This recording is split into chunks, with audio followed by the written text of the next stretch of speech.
Dans cette vidéo, je vais vous montrer comment peindre l'aurore boréale en utilisant seulement deux pinceaux. Un pinceau carré en soie synthétique et un pinceau biseauté en soie synthétique. C'est les seuls deux pinceaux que vous avez besoin pour peindre cette toile. On va utiliser plusieurs couleurs, mais avant de commencer, laissez-moi me présenter. Je m'appelle Angèle, je donne des cours de peinture à l'acrylique et à l'huile pour tous les niveaux et tous les styles.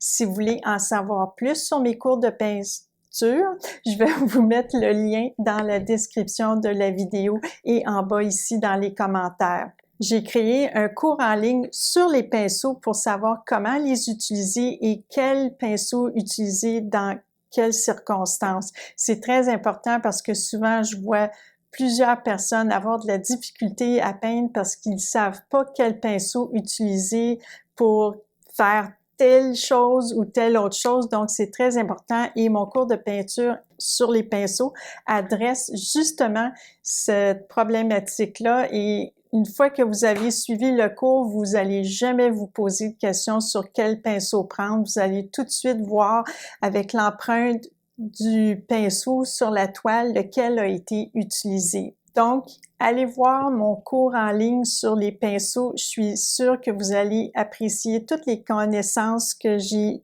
mis dans ce cours pour vous aider. Je vais peindre le fond de ma toile avec un bleu phthalo-cyanine teinte rouge et un violet pour y donner le côté très sombre du bleu et je vais foncer dans le haut et pâlir dans le bas. J'ai déterminé ma ligne d'horizon ici et je vais faire le dégradé à mon ligne d'horizon du plus pâle vers le plus foncé graduellement et je vais rentrer le rosé dans le ciel pour créer des variations.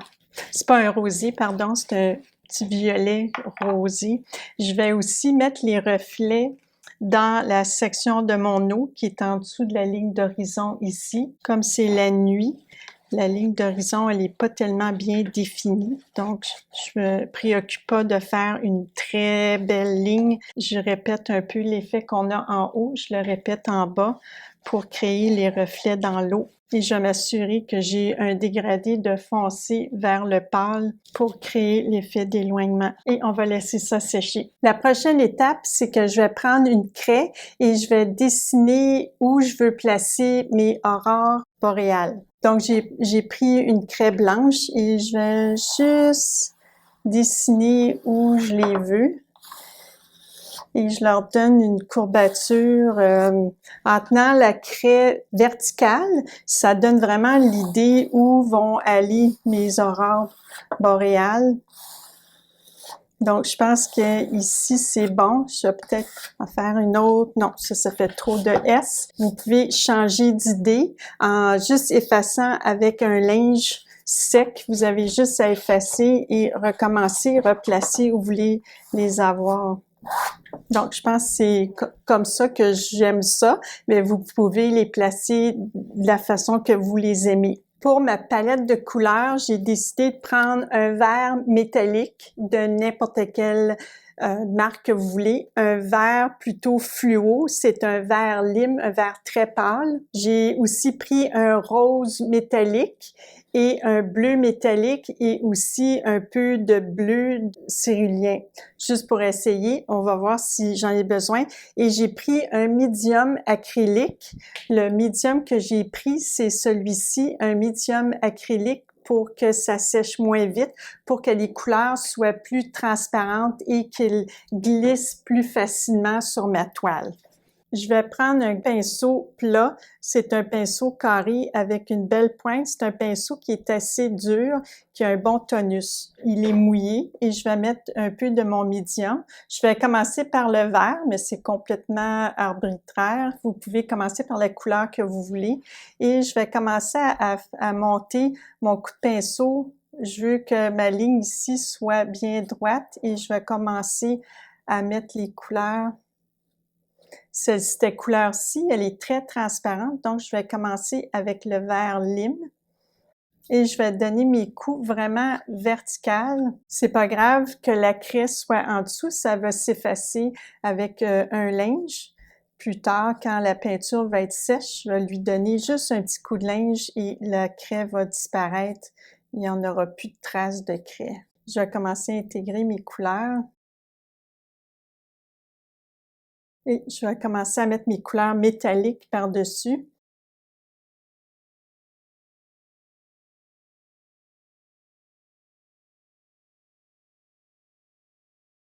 Quand vous voyez que ça fait des amas de couleurs comme ça, puis vous voulez les faire plus diffuses, vous pouvez rajouter un peu du médium. On va commencer à rajouter la couleur métallique bleue. Je vais commencer à faire ceux-là. Je vais prendre le rose en bas, sont plus éloignés, donc je les fais moins hautes et je les fais en premier pour que les autres passent par-dessus. Je vais mettre un peu de médium sur mon pinceau pour que ça glisse plus, mais on remarque que quand on met le médium, la couleur, elle est plus transparente. Donc, il faudrait juste repasser. Une fois que le rose est sec, je vais repasser juste pour mettre les couleurs plus vivantes. Ce que ça permet avec le médium sur le pinceau, c'est que ça permet de faire plus qu'on voit le fond, que la peinture glisse mieux de notre pinceau. Je veux pas avoir non plus des coups de pinceau comme ça. Donc, je vais venir soigner mon coup de pinceau. Donc, un coup de pinceau pour appliquer la couleur et un coup de pinceau pour soigner les coups de pinceau. Je sais pas si ça fait du sens. Si vous voyez que les couleurs se mélangent trop, vous pouvez attendre que les couleurs sèchent et juste venir rajouter une autre couche. Et je vais travailler la peinture couche sur couche comme ça pour donner l'effet que je veux. Ici, on va ajouter un peu plus de lumière avec notre vert tendre. On peut jouer avec l'intensité de nos couleurs. J'ai dépassé un peu ici, je vais venir corriger. Si je veux que mes couleurs soient plus diffuses, j'ai rajouté plus de médium et d'eau sur mon pinceau et je vais juste faire mon coup de pinceau plus long, plus large. Ici, j'en ai rajouté peut-être un peu trop, donc ça coule. Il faut avoir toujours un linge à la portée de la main pour enlever les petites gouttes. Des fois, c'est dur à doser. On va aussi faire les reflets dans notre eau. Donc, je vais prendre les couleurs que j'ai mis dans mon ciel et je vais les mettre dans l'eau. Je vais commencer par le vert, sauf que je vais donner mon coup de pinceau comme ça, mais je vais venir le corriger en le mettant à l'horizontale pour que ça fasse l'effet des reflets dans l'eau. Je vais rajouter un peu de médium et je vais rajouter les couleurs de mon ciel dans mon eau. Et je vais les donner à la verticale et à l'horizontale aussi. Je vais essuyer l'excédent. Et je vais mettre mon horizon un peu plus diffuse. Et on va créer aussi la texture de l'eau avec le côté étroit de notre pinceau. Je vais laisser les coins foncés pour que l'œil va vers le milieu de ma toile. Mettre un petit peu plus de lumière. Vous allez rajouter les couleurs couche sur couche jusqu'à temps que vous avez l'intensité que vous désirez et que vous avez les couleurs qui vous conviennent.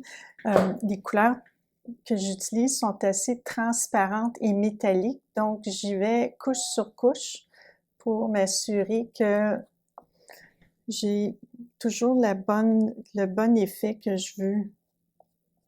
Donc, ça prend un peu de patience. Ça se fait pas d'une seule couche.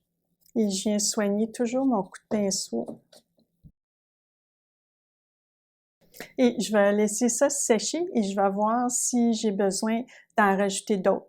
Je veux augmenter l'intensité dans le bas de mon aurore boréale. Donc, je vais prendre ma couleur qui est plus vivante. J'en mets juste un tout petit peu sur mon pinceau et je vais juste faire le bas de ma lumière qui est ici, juste pour que ça soit plus défini, qu'il y ait plus une coupure qui est plus visible. Je vais en faire ici par exemple. Donc quand on vient faire nos coups de pinceau, on vient étendre la couleur et on perd un peu de l'intensité ici. Donc je vais juste venir en rajouter juste pour dire qu'on voit où il y a la coupure qui se fait plus. J'ai décidé de les mettre parce que c'est la couleur qui paraissait le plus sur la caméra, mais vous pouvez utiliser le rose ou n'importe quelle couleur. Ici, je vais prendre le bleu métallique. Je vais déposer mon pinceau et je vais juste donner mon coup. Je vais rajouter un petit peu de vert ici parce qu'on le voit mieux et ça rajoute beaucoup d'emphase sur la lumière. Donc, c'est vraiment les coups de pinceau vers le haut, même si votre ligne va en diagonale. On va rajouter aussi les reflets dans l'eau. On veut que ça soit intense en couleur. C'est vraiment une toile pour que ça soit vraiment coloré. Donc, je vais rajouter aussi tous les reflets de mon ciel dans l'eau. J'ai rajouté plusieurs couches de couleurs, toujours avec la même technique que je vous démontre au départ, avec le coup de pinceau vers le haut. Et j'ai fait aussi mon eau. Mon coup de pinceau est à l'horizontale. Et maintenant, je vais me construire une petite île pour ajouter de la vie avec des sapins dessus. J'ai tout simplement rajouté un noir verdâtre sur ma palette et je vais me construire une île ici sur mon horizon. Je vais juste la dessiner très grossièrement avec mon pinceau. J'ai pris un pinceau biseauté qui est pas tellement gros, comme vous voyez, et je vais juste faire l'île. Je vais me faire quelques sapins en arrière-plan. Je fais les troncs en premier et je vais faire les arbres juste en déposant mon pinceau comme ça, en donnant des différentes directions pour faire les branches des sapins.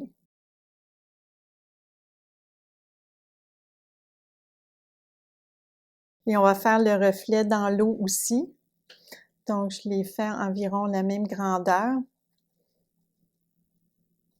Et dans le nord, les sapins sont très clairsemés, je dirais. Donc, je vais faire moins de branches que trop.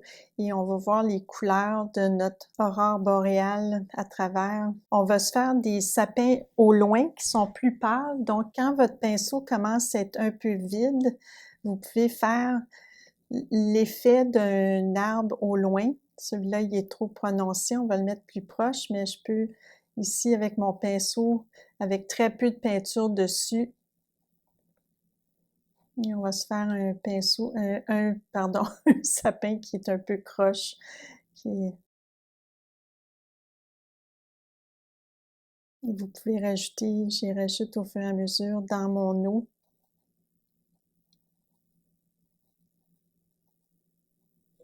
Ça, c'est un peu trop. On va l'effacer un peu ou on va en rajouter ici. Et je peux rajouter ma forêt. C'est juste une impression de forêt. Et je les fais à différentes hauteurs. Je vais les faire aussi dans l'eau. Dans le bas des arbres, je les veux un peu plus apparents.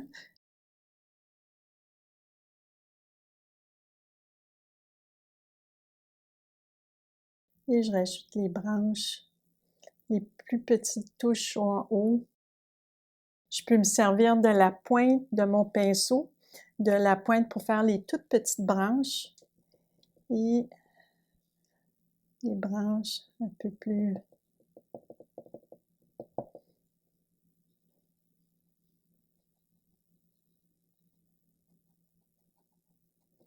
On peut se faire quelques petits arbustes.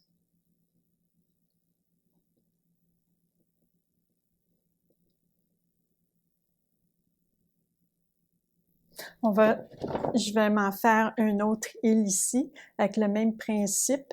Je vais dessiner et on va se faire quelques autres arbres avec le même La même technique. On dessine les troncs en premier.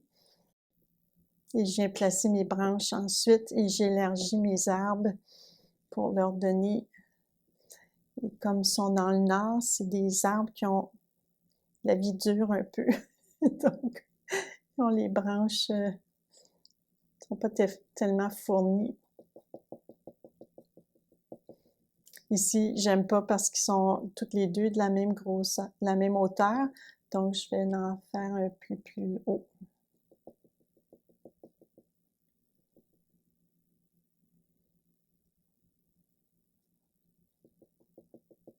Mes reflets dans l'eau. La peinture à coule est un peu, le noir que j'ai pris est un peu plus liquide, donc il coule. Je vais courir après. Et si vous donnez plus si vous mettez le noir plus foncé, ça rapproche votre arbre. Si vous le mettez plus pâle, vous allez avoir un arbre qui a l'air plus éloigné. On va en faire un ici. Et c'est comme ça qu'on fait un aurore boréale. Si vous avez aimé cette vidéo, faites un j'aime et abonnez-vous à ma chaîne, ça me fait énormément plaisir. Écrivez-moi un commentaire, je les lis toutes et je les apprécie énormément. Et on se voit dans la prochaine vidéo.